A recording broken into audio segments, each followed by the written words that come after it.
Well, good day and welcome to Awe by Bruce. And today we have Mike Philippak on, who we've had on several times before. And you're familiar with him from our previous podcast for going over things like the rapture. He has a lot of deep study that he does on prophecy. And today we're going to hit probably one of the biggest prophecies in my mind in the whole Bible, kind of like a foundation and a roof at the same time. And that's the prophecy from Daniel 9:27 or 24 to 27, where God gives through the angel Gabriel the view of the 70 weeks that are determined for the Jewish people. And so with that, I'm just going to turn over to Mike and let him take off with it and explain it more because it's such a fascinating prophecy that I think is very important in today's world. So Mike. Yeah, thanks. I'm happy to be back, Bruce. And I'm Oh, really excited to have this conversation because, like you just said, it's so vital for understanding not only Bible prophecy, but really the Bible as a whole, where we have this 70-week prophecy found in Daniel 9:24 to 27, where this angel appears to Daniel and begins to reveal the future for his people, Israel. And that's really kind of the first point. And I think you touched on it already, that this was for the Jews. This is for the Jews and the holy city, Jerusalem. So where people get off track on this right off the bat is by applying it to the Gentiles, to the church, not understanding the distinctions that are there. And as we go through it, we're going to see this even more, I think, explicitly, because it's in the text itself. But the prophecy serves a couple of important functions that we should understand going in. So the 70 weeks are really a framework. It's a scaffolding for all future Bible prophecy. So when we get to Revelation, when we see Jesus giving us the Olivet Discourse, talking about the end times, where does all of that fit within this 70-week prophecy? So that's a question that we're going to be able to answer by the end of this video. mm-hmm. And I think what's so important is that unless you have that framework in place, unless you understand the 70 weeks going in, you're not going to have a solid frame of reference for what's future, what's past, where are we now, how does the church fit into it, and what is sort of the distinction between Israel and the church, this issue of the church and Israel kind of being two distinct entities, two separate entities in God's program, kind of going on two separate tracks but are parallel. And it's almost like a chess clock. I've heard people use this analogy in the past, and I think it's a really good one, where I don't know if you've ever played, formal chess. I used to play chess informally, but in formal chess matches, each player there's actually one clock, and it's one single clock, but it has two clocks within it. There's one for each player. And when it's the one player's turn, that clock is running because your turn is timed. And then when it switches over to the other person, your clock stops and the other clock starts going. So people have used that analogy to talk about the 70 weeks, how it relates to Israel and the church. And I really like that analogy. So you'll see more of what I mean by that as we go through. But I want to point out as we get started that the first 69 weeks are so important because it gives us a countdown to the Messiah. And that's important because it gives us this profound apologetic confirmation of the scriptures, where I think, when people say there's no proof that the Bible is God's word, I would say the opposite. I would say this is the number one thing, in my opinion, probably, that you can point to. Prophecy is what proves that the Bible comes from God, because it has this characteristic that demonstrates that the true author knew the future ahead of time. Now, obviously, that can't be done by humans. Humans don't have that capability. But when we understand that the future is routinely anticipated ahead of time in the Bible, it makes a habit of doing this, then we can understand that its origin really comes from outside of our time domain. It's not from us. It's not from humans. It's given from God to us. And I think this prophecy, more than any other probably, really drives that point home for me anyway. Mm-hmm. Yeah, me too. I mean, this is the one that I have felt always tied everything together. And, as you'll talk about later, just the fact that Daniel, in setting this up, says that he's aware that Jeremiah had already predicted there'd be 70 years of captivity for them in Babylon. And so that same theme falls into this, but in a different way. And it just tells me that's the Mm. affirmation that, he really is giving out something that we need to know. Absolutely. And that prophecy by Jeremiah is really part of the historical background and the context, that if Hmm. you don't understand that going in, you're really not going to understand even why is Daniel even getting this prophecy. So let's Right. talk a little bit about that. Yeah. So Israel, as we know, was in disobedience against God for years, hundreds of years. They had violated the terms of the Mosaic covenant that they had agreed to, and divine discipline was prophesied for them. Actually, going all the way back to Moses in Deuteronomy, he really anticipated the entire history of the Jewish nation in advance in a really amazing way, obviously by God giving him that revelation. But then as time passed, the prophecies started to be more specific. And then you had Jeremiah coming on the scene, and he did start to prophesy specifically about how God would raise up Babylon to carry away Israel into exile as sort of his arm of divine discipline, his instrument of judgment against them. And this would really start to happen around the years 607, 606, 605 BC, as Babylon, or what we would call the Neo-Babylonian Empire, really started to rise to power. And as they came on the scene, it was Nebuchadnezzar's father. I'm sure all of us are familiar with Nebuchadnezzar. He was the king that everyone thinks of when you think of Babylon. But it was really his father, Nabopolassar, who was the first king of this Neo-Babylonian Empire. And as he rose to power in those years that I just mentioned, they started to take over all of the kingdoms around Israel. Now, let me just say that when I refer to Israel, I'm not being very specific, but I could be. If I was being specific, I would say the southern kingdom and the northern kingdom. So the northern kingdom was, they just had no good kings. I mean, it was really dismal up there. And God ended up taking them into captivity around 722 BC by the Assyrians. Hmm. And so that's really what would technically be called Israel. But when I say Israel, I'm actually referring to the southern kingdom, the kingdom of Judah, or what eventually became called Judea around the time of Jesus. And they had a couple of good kings. And so God's patience kind of lasted with them for a while. But now it was time for them also to face judgment, and they were going to be taken away into captivity by the Babylonians. And so God raised up Babylon just at this time to be able to execute his judgment against them. But it was also against the other nations surrounding Israel, in that whole area, the Levant or the Middle East. And so, really, what happened was, as Nebuchadnezzar came to power, that was actually in 605 BC. His father passed away, and he kind of, as the history books tell us, he made this mad dash across the desert from the area of the Levant to get back to Babylon to make sure that nobody else took over. But he would be the one who would really do the most damage against Israel. And so Jeremiah had prophesied very specifically a 70-year captivity in Babylon, with then a return to the land afterwards. Now, we don't want to confuse these two things. Jeremiah had the 70-year captivity prophecy, and then Daniel had the 70 week prophecy. And they're connected, but we don't want to get them mixed up. Hmm. So, really, when we understand what was happening at this time from a historical context, the way that God used the Babylonians to subjugate Israel came sort of, it wasn't a one-time thing. It happened over a period of time.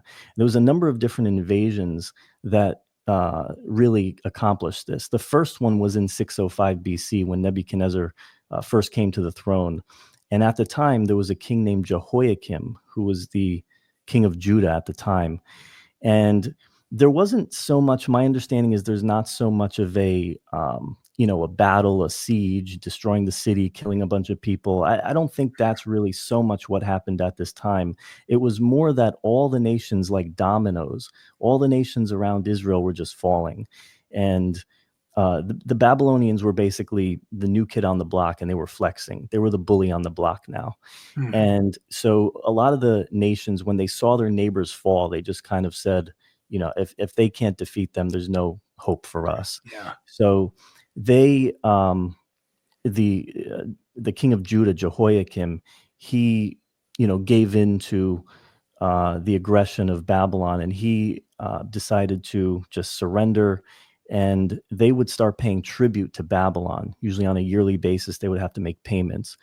And the way that this usually worked was when the aggressor nation came in and conquered them, they would kind of deport a lot of the king's family almost as hostages. So, Mm. he wouldn't be as tempted to go against the surrender where he's paying him this tribute. They wouldn't be as tempted to rebel because I got your family, right? Hmm. So that's what kind of happened at this time. In 605 BC, the Jerusalem aristocracy, the upper class, the elites, and a lot of the king's family were brought to Babylon, and Daniel was one of them. Daniel and his three Hebrew companions. And what happened then, though, was that the king Jehoiakim, he had a bunch of advisors, and they would constantly be in his ear telling him, we need to rebel against Nebuchadnezzar because we're the people of God. We're the Jewish people. We're the chosen people. We shouldn't be subjected to these Gentiles. And that actually turns out not to be good advice, because you had the prophets of God at that time, like Jeremiah and I believe Ezekiel, saying, no, don't listen. Don't do that. This is Right. God's divine judgment against you. You're going to just have to endure this. Hmm. And he unfortunately didn't listen to that advice, and he did rebel against Babylon. And that prompted a second invasion that took place in 597 BC, where more Jews were deported. And at that time, because he proved to be unfaithful to his agreement with Babylon, Babylon put in a puppet king named Zedekiah. And unfortunately, Zedekiah did the same thing, and that prompted a third invasion, which took place around 586 BC, where this was the big one, where the Babylonians came in, they sieged Jerusalem, they absolutely destroyed it, knocked down the walls, knocked down the gates, took down the temple, and they deported a whole bunch of Jews. And so that's the big one that everyone thinks about. And then a couple of years pass, so that was 586 BC. Then a couple more years pass, and Daniel's been in Babylon for quite some time by now. Mm. And the year 538 comes about. And actually, Babylon had just fallen now to the Persians. And Daniel realized that Jeremiah's 70-year prophecy, the 70 years of captivity, were about to be nearing completion. And so that kind of prompted him to go into prayer and fasting and really started to repent on behalf of his people. And that was really the context for the angel Gabriel coming to him and then explaining that he's come to give Daniel prophetic understanding. And Gabriel starts the prophecy explaining that Israel's full restoration, meaning their return to the land, but also their spiritual restoration, and Hmm. everything that had been promised to them about a millennial kingdom and everything else that would come, would take place over an extended period of 70 weeks. It would not happen immediately after the 70 years that Jeremiah had prophesied. And So, so that really brings us to Daniel 9:24 to 27. So I can go ahead and yeah. let me put that actually on the screen. Okay. And for those that are listening to us, we're putting up Daniel 9:24 through 27. Yeah, so if you're not able to see the video version of this, maybe you can follow along in your own Bible. Bruce, do you want to actually read that? Sure. So 70 weeks are determined upon thy people and upon thy holy city to finish the transgressions and to make an end of sins and to make real reconciliation for iniquity and to bring in everlasting righteousness and to seal up the vision and prophecy and to anoint the most holy. Know therefore and understand that from the going forth of the commandment to restore and to build Jerusalem unto the Messiah, the Prince, shall be 7 weeks and 62 weeks. The streets shall be built again, and the wall even in troublesome time. And after 62 weeks shall Messiah be cut off, but not for himself. And the people of the prince that shall come shall destroy the city and the sanctuary, and the end thereof shall be with a flood. And unto the end of the war desolations are determined.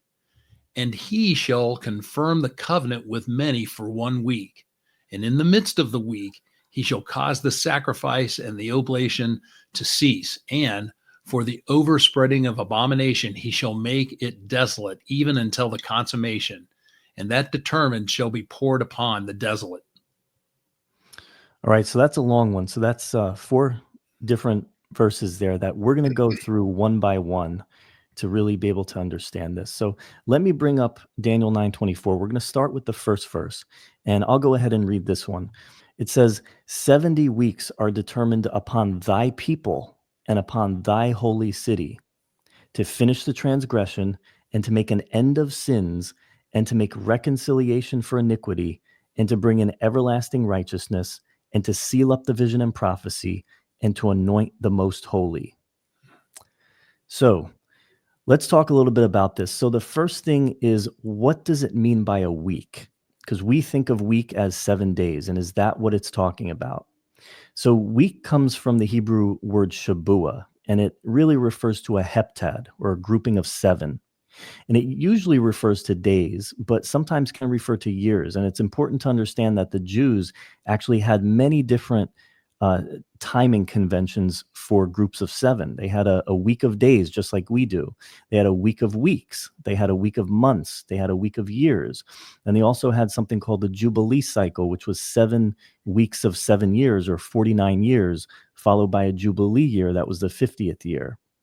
But we'll find out that the intended understanding here is 70 weeks of years. So in other words, 490 years total, or 77s of years total. 70 times 7 equals 490. Now, the 70 weeks are specifically for the Jews and Jerusalem. Again, I have to emphasize that because that's the first way that people get off track with this. It's not for the Gentiles, it's not for the church. It's unto thy people and thy holy city. And it really connects with understanding the 6 key objectives that are listed in this passage, because they all relate to Israel. And when you understand what they are, it helps you to understand that the 70 weeks are not yet complete. So let me just list those off to you again. So it's to finish the transgressions, to make an end of sins, to make reconciliation for iniquity, to bring in everlasting righteousness, to seal up the vision and prophecy, and to anoint the most holy. So those are the 6 things. Now, they point, all of them, toward the culmination of the major biblical themes of this age. Things like judgment of sin, atonement, forgiveness, and spiritual restoration. And again, specifically focused on Israel. Now, these objectives, as I mentioned, they're currently not fulfilled. They await a future fulfillment. If you look at these, you can kind of make a case that some of them are fulfilled, or maybe partially fulfilled, but you really can't make you can't come to the conclusion that they're all completely filled. Instead, they await a future fulfillment, and they're going to be brought to completion when Israel's brought to spiritual restoration at the time of the second coming, or after the end of the future 70th week. And that has to be done in order to inaugurate what's going to follow that, which is the future millennial kingdom, or the Messianic kingdom. So this whole Daniel 70 weeks prophecy is really to bring you to that point where all of these objectives are complete, and the Lord can now bring in the Messianic kingdom. So let's talk a little bit more about each one of these, because they can sound a little bit general. The first 3 are pretty similar. They all kind of refer to something similar. So the first one is to finish the transgression. And that one refers to an ending of the rebellion, the apostasy, the disobedience that we talked about that had sent Israel into captivity in the first place. And then the next one is to make an end of sins, which is sort of referring to how Israel's going to turn from her sins, her rebellion. She's going to repent, and she's going to enter into fellowship with God as a nation. Really, you can make the argument, for the first time. And this is going to take place after the divine discipline of the tribulation. Jesus also mentions a similar term, times of the Gentiles, which really started with Babylon and is going to go all the way to the end of the tribulation. I mean, we know that the Antichrist and his confederation are going to just run roughshod over the Holy Land during that time. So there's really never been a time since Babylon until the end of that future time, that Israel has been completely free of Gentile domination. Now, we might look at them today and say, well, they're dwelling in their land and, they have Mm. Jerusalem back, but they really don't. If you look at it closely, they can't do anything they want. They're under a lot of global scrutiny at this point, and they really can't even worship the way that they want to on the Temple Mount. Now that's starting to change, and it's pretty interesting to notice that. But I think what it's really conveying here, this phrase that Jesus uses in Luke 21, times of the Gentiles, is that they're never going to have permanent control over their own land until the Messiah comes in and really institutes that. And that's going to be in the Messianic kingdom. Hmm. Now, the next one is to make reconciliation for iniquity. And this kind of refers, sort of like the first two, to Israel's national reconciliation to God that's going to come after she repents. So, also another thing, we can look back to the cross of Christ for this. We can understand that the basis for this really goes back to that. And a cross reference you might find is Second Corinthians 5:9. You can look that one up to really understand that. And then it goes on to talk about to bring in everlasting righteousness. And that pretty clearly refers to the millennial restoration, or the age of righteousness that initiates following the completion of the 70th week. Next is to seal up the vision and prophecy. And this is basically just a way of saying that what has been predicted is going to be brought to absolute completion. It's certain. The fulfillment is going to happen. And then the last one talks about the anointing of the most holy. And this seems to refer to the conclusion of the 70 weeks, where at the end of the 70th week, that future tribulation, it's going to then result in the dedication of the temple, the Holy of Holies specifically. And this millennial temple is going to be built. We know that the Messiah is going to build the millennial temple when he comes. The Messianic kingdom is going to start with that. And when Jesus returns at the end of the future tribulation, that's really what's going to initiate at that time, where he builds the temple, he fills it with his divine presence, and then it becomes consecrated for use throughout the millennial kingdom. And so that's really verse 24. So all those things refer to Israel, and they're all not complete yet. So we understand that the 70 weeks await a future time of completion. So let me bring you now to the next verse, which is Daniel 9:25. And it says, "Know there and understand that from the going forth of the commandment to restore and to build Jerusalem until the Messiah the Prince shall be 7 weeks and 62 weeks." Or in other words, 7 plus 62. And we know that equals 69, of course. And then it goes on to say, "The street shall be built again, and the wall, even in troublous times." So this is really where it starts to give you that countdown, that messianic countdown that we talked about, where the first 69 weeks are given a beginning point and an ending point. So we have 7 weeks plus 62 weeks equals 69 weeks. And the beginning point is from the going forth of the commandment to restore and to build Jerusalem. And then we're given an ending point also, which is until the Messiah the Prince. Now, if we want to really understand this and plot it out on a calendar and try to understand, was it really 69 weeks? We want to understand all of this. So in order to do that, we need to identify the beginning point and the ending point. What do these actually refer to? Now, there's a big hint that is given to us in this passage about the beginning point, and it's the mention of the rebuilding of the streets and the wall of the city, meaning Jerusalem. And so really the question becomes as simple as, what commandment did this? Well, there were 4 historical decree options that some people have put forward. The first one was the decree of Cyrus, which happened around 538 BC. And most of us are probably familiar with this. It gave the Jewish people permission to return from the exile back to Jerusalem. Now, the second one was the decree of Darius I, and that happened around 520 BC. The third was the decree of Artaxerxes I Longimanus, and that happened around 457 BC. So those are the first 3, and some people have suggested those. But the reality is that the first 3 really only involve the temple. the rebuilding of the temple, the restoration of temple worship, things like that. It doesn't really involve the city, the reconstruction of the walls and the gates and the streets, the defensive structures, the things that verse 25 points to as being requirements. And so the first three really don't satisfy those requirements. But the fourth one does. And so let's talk about that one. That one is the decree of Artaxerxes the First, Longimanus, same person as the last decree.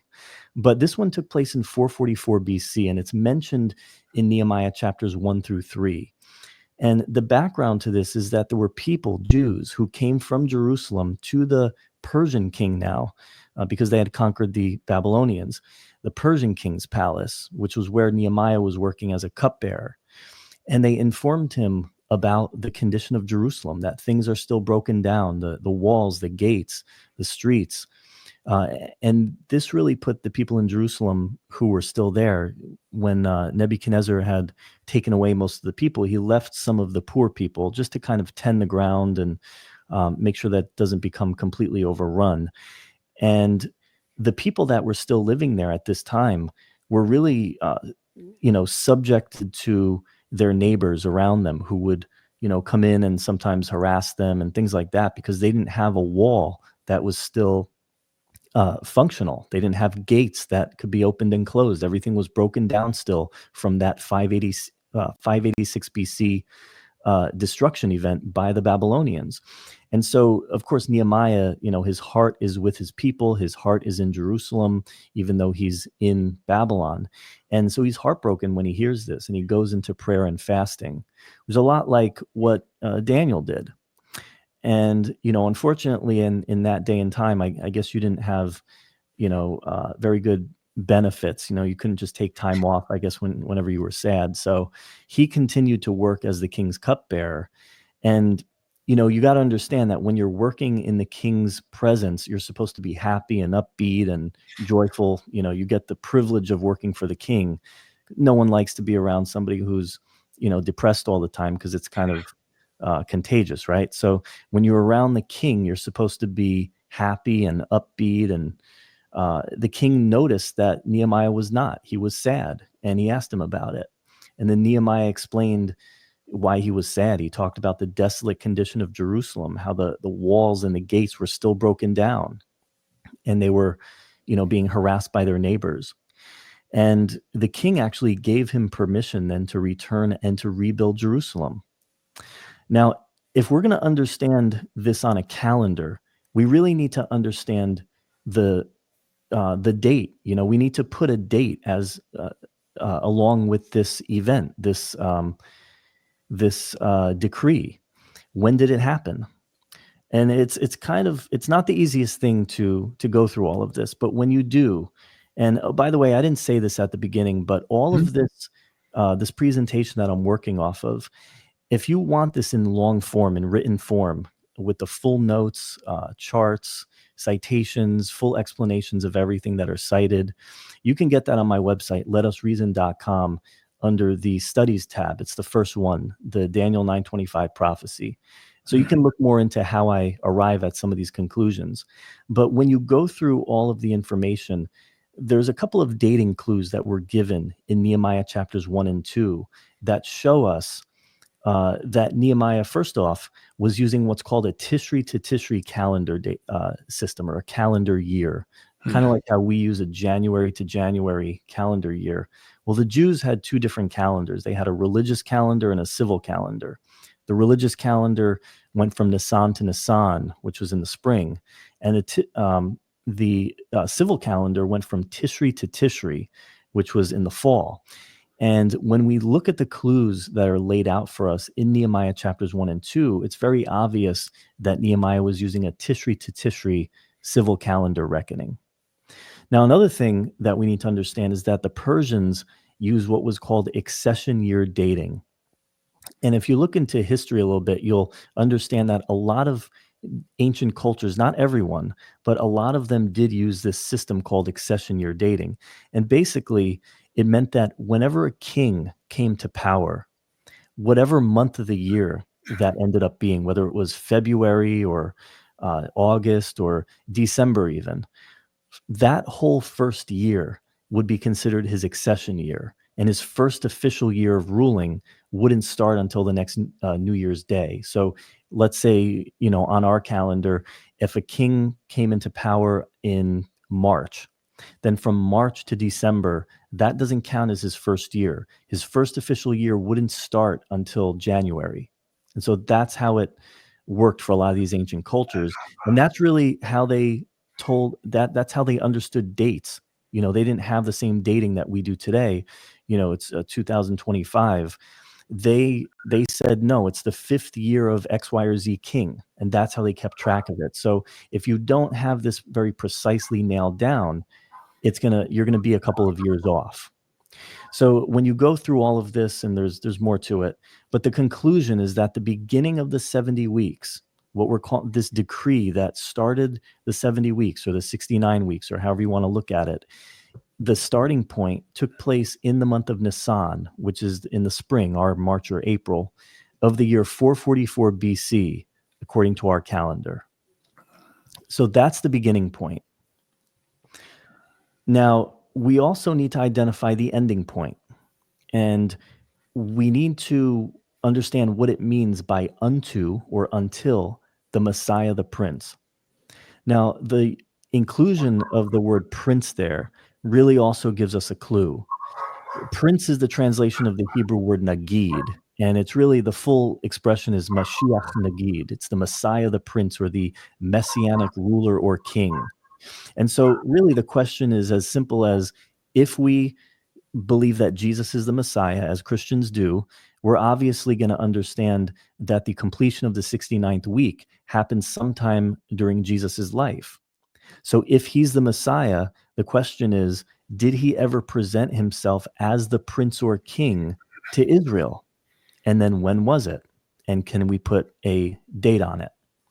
So the answer is yes, he did present himself as a prince or king, as a messianic ruler to Israel. And he actually seems that he only did it once. And it was the well-known day of the triumphal entry, what we call the triumphal entry, where Jesus entered into Jerusalem. And a lot of people are familiar with that, but they really don't understand how important this day was. So I'm going to go ahead and advance this slide to Zechariah 9:9, and this is going to give us a lot of insights about this day. So, Bruce, do you want to read this?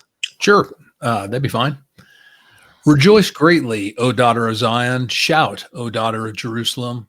Behold, thy king cometh unto thee. He is just and having salvation, lowly and riding upon an ass, and upon a colt, the foal of an ass. Zechariah 9:9.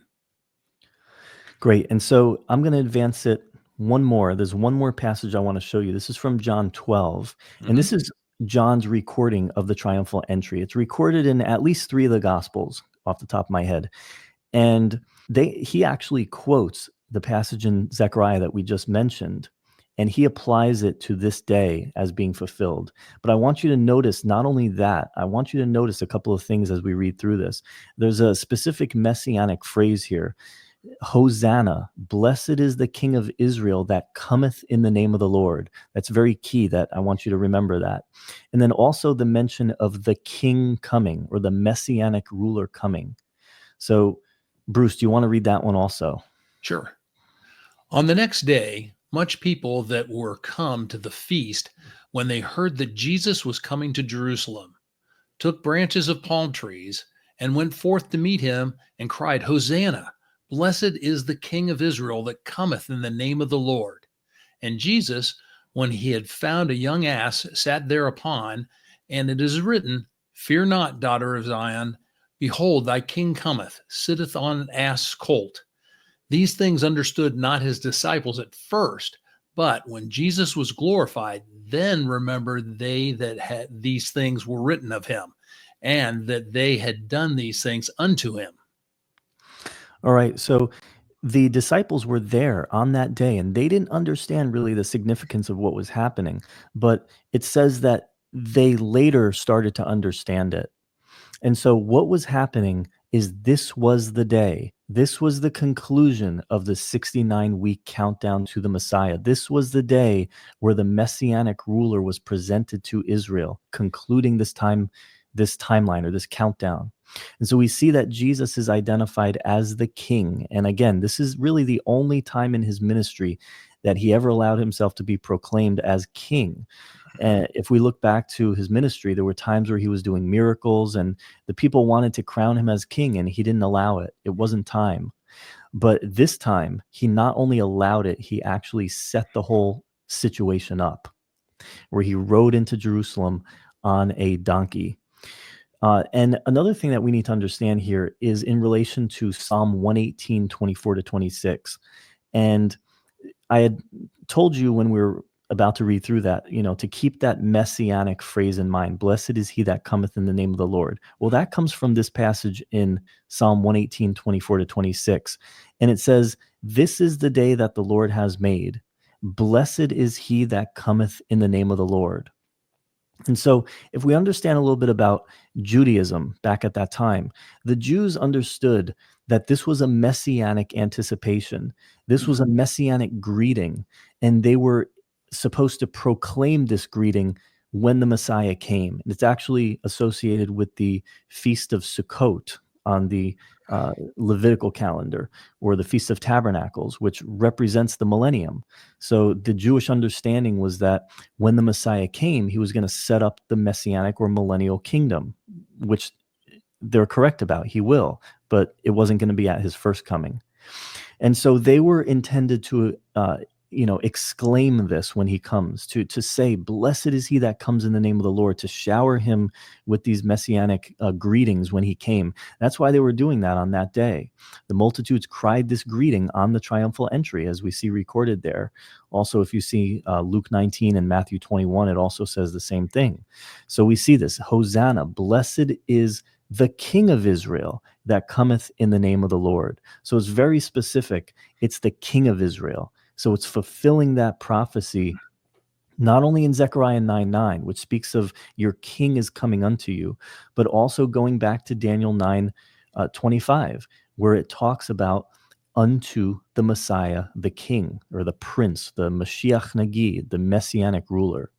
And so we're trying to just put some of these things together when we understand the triumphal entry. When I grew up, I didn't understand these things. I kind of had a very simplistic sort of Sunday school understanding of the triumphal entry. I didn't understand its significance, and I wasn't told that it really is the completion. It is the final day of this messianic countdown, and that's why it's so important to understand. So let's kind of go through it a little bit more and connect some more of these dots. So the crowds on this day were proclaiming Jesus as the Messiah. That's what we're saying.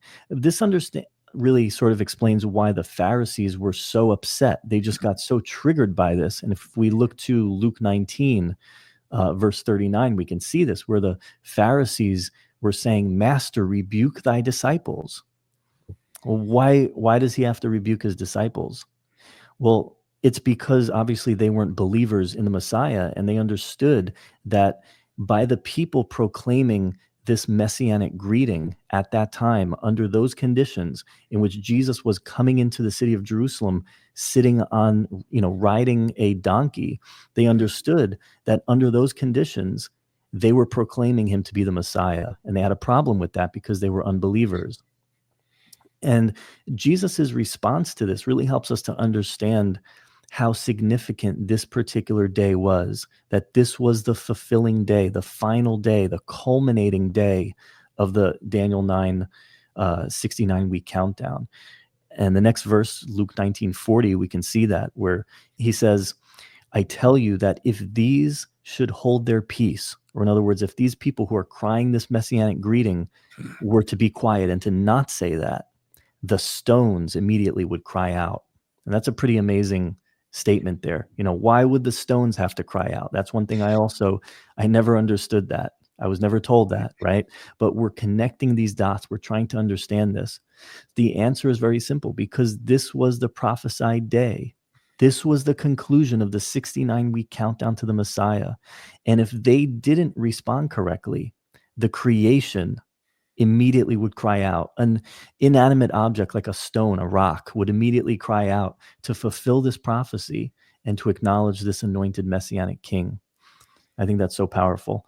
But it also explains Luke's recording of the triumphal entry, where if we were to keep reading verses 41 and 42, it says, "And when he was come near," in other words, when Jesus drew near to the city, "and he beheld the city and wept over it, saying, If thou hadst known, even thou, at least in this thy day," notice that, in this thy day, "the things which belong unto thy peace, but now they're hid from thine eyes." So he's talking about this thy day, right? This is the day that the Lord has made. Going back to Psalm 118, it all connects. This is that special day, the conclusion of the prophecy that they were supposed to know. They were supposed to understand. They were supposed to be able to track this prophecy. And then when the Messiah came, they would know that he was him and that they would, exalt him as such. But, you might ask, well, weren't they? Didn't we just say that's what they were doing? Well, don't forget, Jesus understands, he knows what was going to happen just a couple of days later, where this whole crowd saying, Hosanna, where were they when the crowd was crying, crucify him? Where were all these supporters? Well, it was the same people. It was at least many of the same people on that day who were crying, crucify him. So he knew that their hearts were not with him. And why do you think that is? I mean, it's pretty obvious, right? The Jews were under subjection to the Romans at this time, the time of Jesus, and they were looking for that conquering king Messiah. There are conquering king Messiah prophecies in the Old Testament, and he is going to come back as a conquering king. But that wasn't his mission at his first coming. That's going to be accomplished at his second coming. When he comes back, he will come as the king. He will conquer his enemies, and he will establish Israel. But at this time, he was there to take care of something else, something that's even more important, and which was obviously redemption. He was here to go to the cross.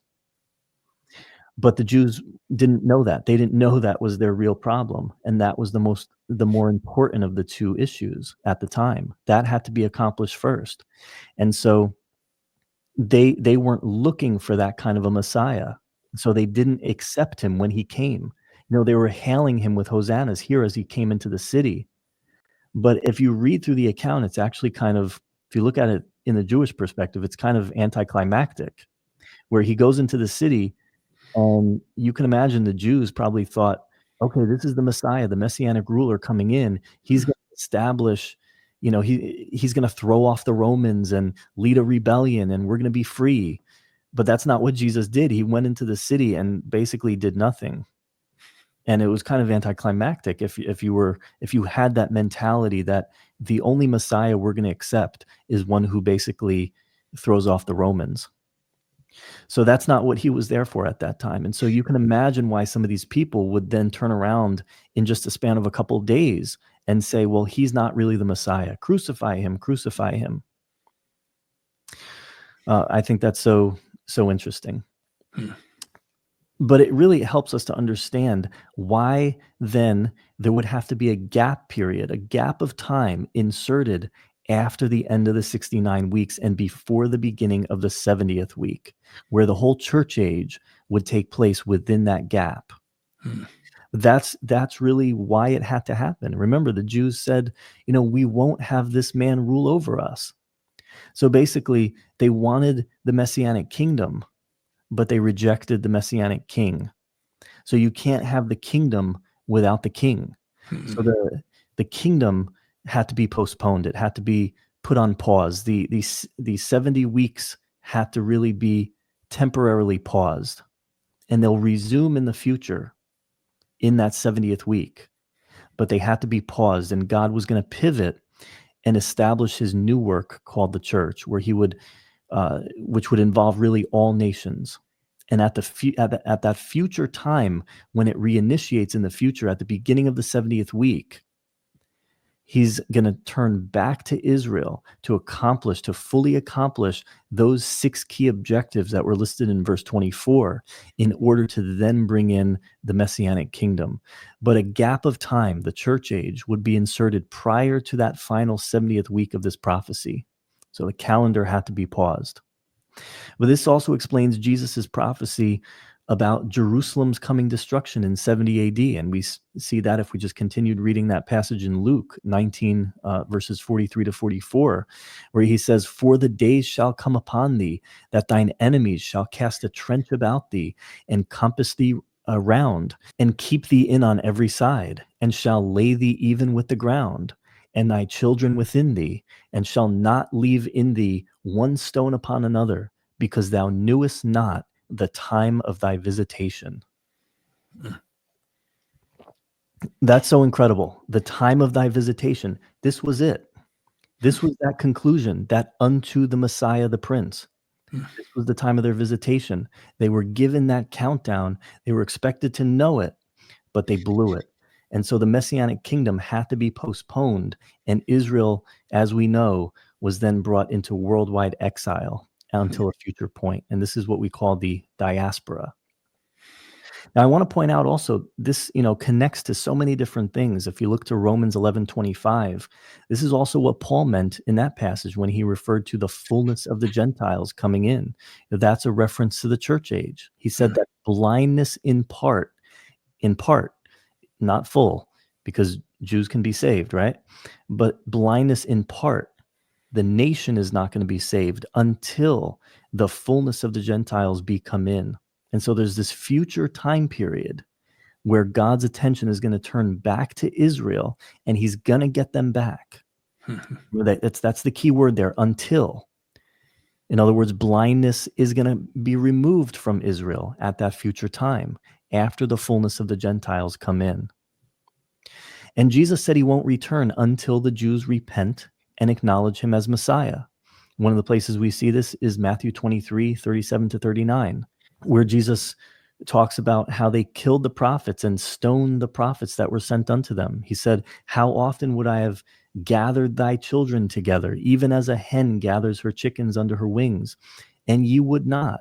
Remember, we will not have this man to rule over us. And then he says, "Behold, your house is left unto you desolate." So what is he talking about there? Your house. Well, that's probably the temple, right? That was God's house. But now he's saying, no, it's not God's house anymore. It's not my house, not my Father's house. It's your house now. And it's going to be desolate because you didn't want the king. You didn't want him to rule over you. So now it's going to be left to you desolate. And then he continues, "For I say unto you, ye shall not see me henceforth," or you're not going to see me again, "till," or until, "ye shall say, Blessed is he that cometh in the name of the Lord." That same phrase from Psalm 118, the phrase that they were saying on that day, but they didn't mean it. So he's saying, I'm not going to come back until you turn to me, and you're going to acknowledge me as your Messiah at some point in the future. It turns out to be a precondition for the second coming. He's not going to come back until Israel turns back to him. And we see this also in Hosea 5:15, where it says, "I will go," God speaking. Now think about this. "I will go and return to my place." That means he had to leave his place, obviously at his first coming. "I will go and return to my place till," or until, "they acknowledge their offense." What was their offense? Rejecting him, of course. "And seek my face. In their affliction, they will seek me early," or diligently, or earnestly, in their affliction. So that's the purpose of the future 70th week. It's a time of national affliction. It's a time of national judgment, and this just unparalleled distress that's going to come on Israel, this divine discipline. And it's going to take that to get them to repent. He's going to use it. This applies to us too, in a sense, where I know I've been in this situation where God had to kind of knock me down a little bit to get me to look back up at him, to get my attention. And that's basically what's happening in the 70th week. God is knocking Israel down a little bit to get their attention, to make them look up at him and finally acknowledge him as Messiah. And Bruce, you mentioned this before, I think, Zechariah chapter 12. Mm-hmm. speaks of the eventual restoration of Israel in that future time after the ending of the church age. So it's the church age is over. God's attention goes back to Israel to get them back, to get them to repentance. And it's going to happen by the end of that future 70th week. Zechariah chapter 12, verse 10, and they, speaking of Israel, shall look upon me whom they have pierced, and they shall mourn for him as one mourns for his only son, and shall be in bitterness for him as one that's in bitterness for his firstborn. And so that's exactly, I'm just taking you through all these passages to show you this 69 weeks that were concluded. And then there's a gap of time where the church comes in, and then the calendar is going to turn back on for the conclusion of that 70th week after the church is removed. So we need to really apply an ending point or apply a date to the ending point, the triumphal entry. If we're really going to understand, was this actually 69 weeks, then we need to apply an ending point to see if it really was. And so how do we do that? Well, it's a little bit involved, but first we have to determine a date for the crucifixion of Jesus, because that day is a lot easier to fix than the day of the triumphal entry. And then we just backdate a little bit, because scripture tells us that it happens 5 days before the crucifixion. So if we go through all the dating and everything, really there's only two date options. It's either 30 AD or 33 AD. Now, there's people who suggest other ones, but when you really look into this, there's really only those two options. I think that the better evidence shows that it's Friday, April 3rd, 33 AD. I think that's where the evidence takes us. And again, if you want to understand how I got there, you can look at the study notes on my website. Mm-hmm. And then we backdate from that day 5 days prior, because that's what the Bible says, that it happened 5 days prior, or as we would count it, 4 days prior. Now, what do I mean by that? So the ancients used a reckoning convention called inclusive reckoning, where they reckon time inclusively, which means that any part of a day counts as a whole day. And we see this in the crucifixion, where Jesus was crucified on a Friday, he was in the grave Saturday, and he rose on a Sunday, and that's counted as 3 days. So even if it happens like an hour into a day, it counts as a whole day. So you have to subtract 5 days from that Friday, and it takes you to Monday. Monday, Tuesday, Wednesday, Thursday, Friday, 5 days. And after you go through all this, the conclusion is that the triumphal entry occurred on Monday, March 30th of 33 AD. Now, it's interesting that this is actually the Lamb Selection Day, which occurred on Nisan 10 on the Jewish calendar in Mosaic Judaism, where the lambs for the Passover were selected, and they would be kept in the house with the people until they were then sacrificed on Passover. So Jesus amazingly fulfilled every aspect of this. So the next thing is really we have to test our calculations. Now that we have dates for the beginning point and the ending point, let's see if it was really actually 69 weeks of years. So when you do this, we have obviously 444 BC, as we said, until 33 AD. So was this 69 weeks of years? Well, one of the things that we have to do is a important calendar adjustment, and that's the use of a 360-day year instead of our modern 365.24-day solar year. There's a couple of reasons for this. Now, the most basic reason is just that the ancient cultures in general seem to use a 360-day year. The Hebrews, the Babylonians, the Persians, and many others. But there's an even more biblical reason why this has to be. And that's simply if we understand by looking at how the Bible describes Daniel's 70th week. In other words, if you're going to understand how to calculate the first 69 weeks of this prophecy, well, if we see that the Bible shows us how to calculate the 70th, then we have to apply that same calculation to the first 69. It has to be consistent. And when we look into what the Bible tells us about the 70th week, we see that it describes it as 2 periods of 3.5 weeks, 3.5 years, right? Because 7 years divided by 2 is 3.5. So 2 halves, each containing 3.5 years. But we see that it further breaks it down into 1,260 days and 42 months. So when you do that math, 1,260 days divided by 3.5 years, it comes out to 360 days per year. So if Daniel's 70th week is calculated using 360-day years, then we have to apply the same thing to the first 69 weeks. So that's the first thing that we need to understand, or really that's the main thing that we need to understand. And Bruce, I know that you have your book there that I also have on my shelf. Mm-hmm. Do you want to just talk a little bit about that real quick? So about the Coming Prince that Yeah. So The Coming Prince was a book written by Sir Robert Anderson back in the late 1800s, and he started looking over at the prediction from Daniel, and he's the one who really put it into the timeline and help us see, how to adjust it for the calendar that they had and the Jewish months versus the way that we read time. And so he put it into that and helped us see that, when you lay it out the way that Daniel lays it out and the way the Bible lays out, and you switch our years and days or their years and days over into our years and days, then those days add up to the time between when the decree was given until Jesus came on that fateful Monday. Exactly. Sorry to put you on the spot. I need to take a drink. Oh, no problem. But yeah, he was the first one to really point out that we had to convert to 360-day years. And it's such an important point. That really was the key to understanding and unlocking this prophecy, where it turns out that, like Bruce just said, that 444 BC to 33 AD, when you factor that in, is exactly 69 weeks of years. And I think that's so incredible because, again, it's a remarkable apologetic. You can't do that. You can't prearrange something like that ahead of time.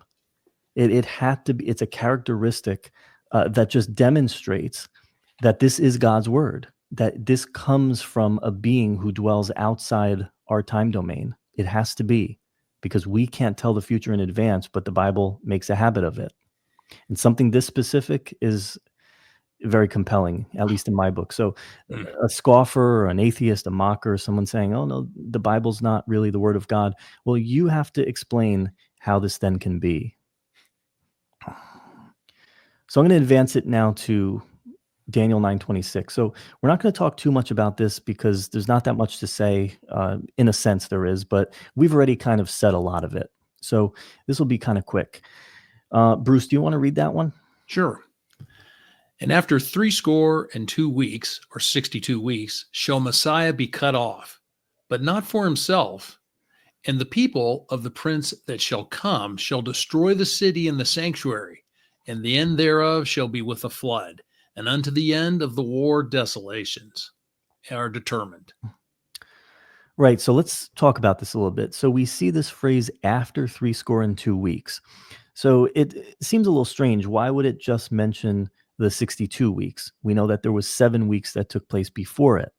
What is it trying to say here? Well, it's very simple. It's just saying after the 62 weeks. So in other words, after the 7 plus 62 equals 69. So after the 62 weeks that followed the first 7 weeks, the Messiah will be cut off, it says. And this is the word Hebrew word karat, for cut off, and it's often used to mean executed or killed. And the Messiah will be executed then after the conclusion of the 69 weeks. That's so important that we understand that. Which, as we've shown, Christ was 4 days as we count, or 5 days as they counted using inclusive reckoning, after the triumphal entry. So this is exact. This is fulfilled exactly how it happened. The 69 weeks conclude on Monday of that Passion Week with the triumphal entry. And then on Friday, Jesus is executed. So it's after the end of the 69th week, exactly. But I want to point out that this wording itself really implies a gap between the 69th and 70th weeks, and that the 70th week would not immediately follow, but instead that this time period would take place where it's talking about all these post 69th week events, like the Messiah is going to be cut off, and then it refers to the events of 70 AD very clearly, where Jerusalem and the temple are destroyed by a prince who did come, named Titus Vespasian. and he was the son of the new Roman Emperor Vespasian, who had just come to the throne. And so the precision here is so incredible, where if it happened just a short while before, Titus wouldn't have been a prince, but his father had just succeeded to the throne, which means he was now a prince. And so he was the general who came against Israel in 70 AD. And if we go back to this passage really and look at it, I'm just going to kind of read through it again and discuss it a little bit. So it says, and the people of the prince that shall come, again, this refers to Titus Vespasian, shall destroy the city and the sanctuary, and destroy Jerusalem and the temple, in other words. And the end thereof shall be with a flood, and unto the end of the war, desolations are determined. Now, when you understand what happened at this time period, this makes so much sense. I mean, this reference to war and desolations, it's exactly what happened, where the entire land was really left desolate by the Romans. They sieged the city, and they actually chopped down most of the trees to make their siege instruments, and they built this big ramp up around the city and sort of just hemmed all the people in, kind of like what Jesus said in that prophecy. Actually, it's exactly what he said, where they surrounded them on all sides. They couldn't get out. It was just there was complete destruction. So many people were killed. So many people were sold into slavery. And this was really, the beginning of that worldwide final diaspora, where the Jews were sent into worldwide exile. Before it was, they were sent to Babylon, to one nation, and then brought back from that one nation. But unfortunately, they still didn't learn, and they had to then experience that worldwide dispersion that we know happened at this time. And then it would actually conclude in the 130s AD. And at that time, there was something called the Bar Kokhba revolt. There was this guy, Bar Kokhba, who was this false messianic figure, but he was supported by even some of the top rabbis, Rabbi Akiba, and they all, put him up, they positioned him as some sort of a messianic liberator. And so they all revolted again.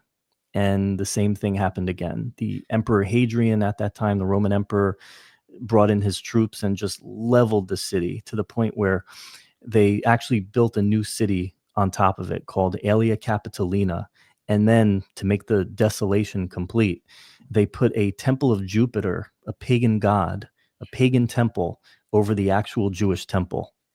And so the words here of this prophecy are so just precise. I mean, you can't think of a more desolating kind of event than to have the temple of Jupiter built over the Jewish temple in Jerusalem.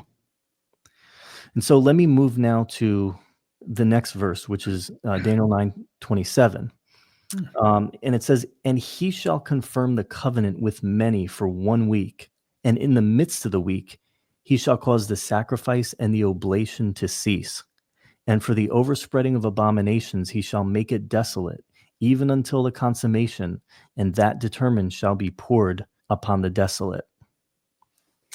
And so this is where some confusion comes in. Now we're talking about the 70th week. It refers to that final week, but it jumps from the post 69th week events. Again, the crucifixion of the Messiah, or the cutting off of the Messiah, also the desolation of Jerusalem and the temple.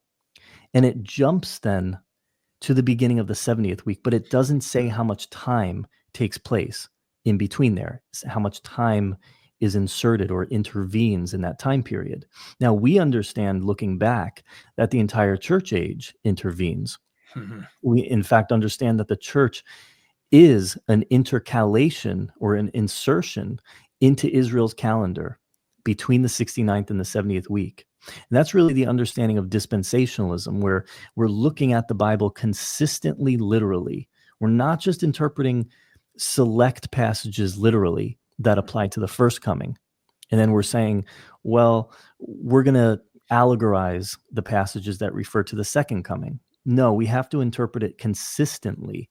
And if we're interpreting it just plainly or historically or literally, then we need to do that consistently with all the prophecies.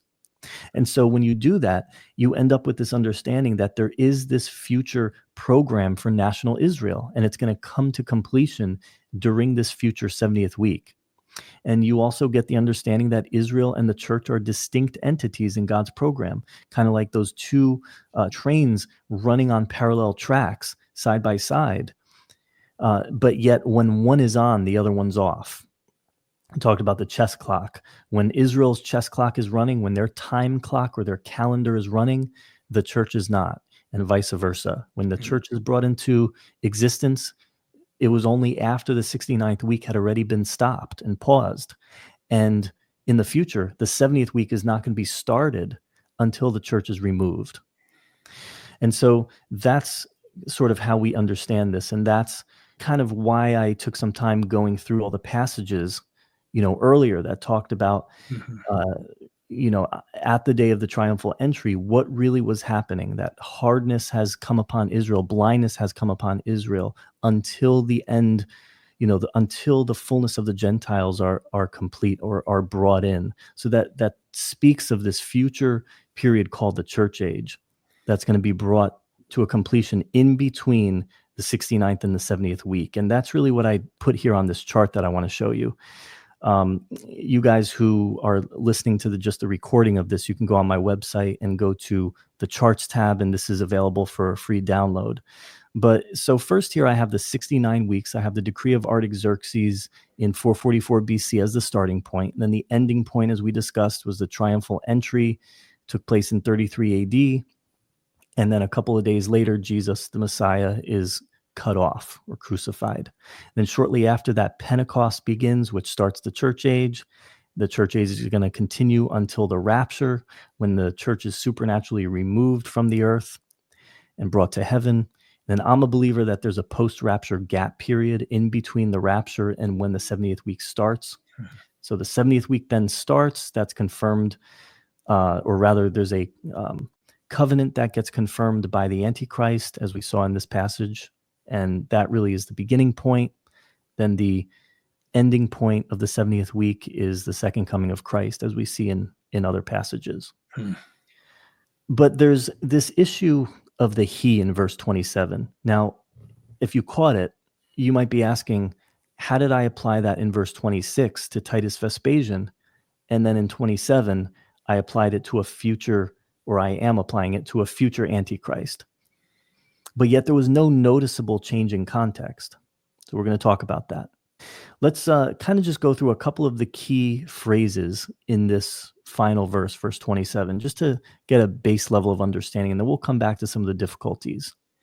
So we see the phrase that he will confirm the covenant with many for 1 week, and so this we would take to mean that the Antichrist confirms a covenant that begins the 70th week. And then we see that there's a event that takes place at the midpoint called the abomination of desolation. This seems to be what the Apostle Paul refers to in 2 Thessalonians 2, where he refers to the Antichrist sitting in the temple of God, showing himself that he is God. There seems to be some connection there. That's a desolating or desecration type of event. But I want to point out that this phrase, abomination of desolation, really any Jew would have understood at that time, at the time of Jesus, because Jesus mentions this phrase when he talks about the future 70th week in Matthew 24, the Olivet Discourse. And, any Jew of that time frame would understand what the abomination of desolation referred to. And it goes back to around 167 BC. There's this Greek Seleucid king named Antiochus Epiphanes, and he's notorious for desecrating the temple. I mean, some of the stuff that happened was just unspeakable, but they basically set up an idol to Zeus in the Holy of Holies. They slaughtered a pig on the altar. I'm sure you know how Jews feel about pigs based on the Old Testament. They desecrated it, just full out desecration. And this is really where the celebration of Hanukkah comes from, because after this happened, the Jewish people then cleansed the temple and rededicated it. And that's really what Hanukkah celebrates. But the thing is that Jesus then, this was 167 BC, but then Jesus came about, over 100 years later, and he was referring to this abomination of desolation as a future event. And this kind of refers to the way that the Bible often uses kind of multiple reference prophecies, or it ripples forward to an ultimate fulfillment, where there's different levels of fulfillment. There's a near-term fulfillment, and then there's a final ultimate future fulfillment.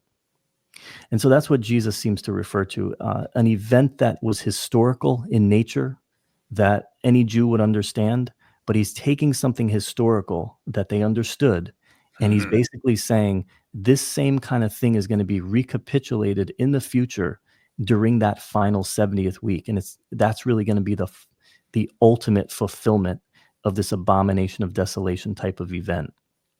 So let's first just talk about the inconsistent identification of the he.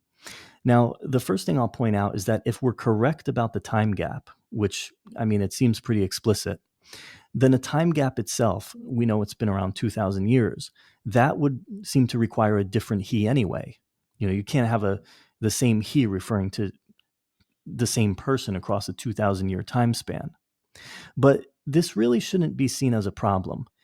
If we didn't understand the way that the Bible often phrases things in the past, then maybe we could say it's a problem. But there's precedent for this all throughout the Old Testament. And, a very common example of this is, the way the Bible uses these multiple reference prophecies very frequently. In fact, we already talked about one of them, which is the abomination of desolation, where any Jew would have understood that the most immediate context of that referred to that event involving Antiochus Epiphanes in 167 BC. But then Jesus used that same term and applied it to a future fulfillment in the 70th week, as we understand. And so, there's this multiple reference prophecy type of thing that goes on in the scriptures, where at some point in the text, the prophecy begins to oftentimes transcend whatever that local or near term person is, or event is, or whatever it is, and point to then a person of far greater significance, or an event of far greater significance that's going to then act as the ultimate fulfillment. We see this in Ezekiel 28, for example, with the king of Tyre, who was an actual historical king at that time period. There was a city called Tyre, and it had a king, and he was portrayed in this prophecy in Ezekiel 28. But as you read through that prophecy, it becomes very obvious that at some point it really starts to transcend anything that can be applied to the king Tyre, the historical person, and it actually starts to speak of Satan, because it starts to use language that in no way can be applying to the actual king of Tyre.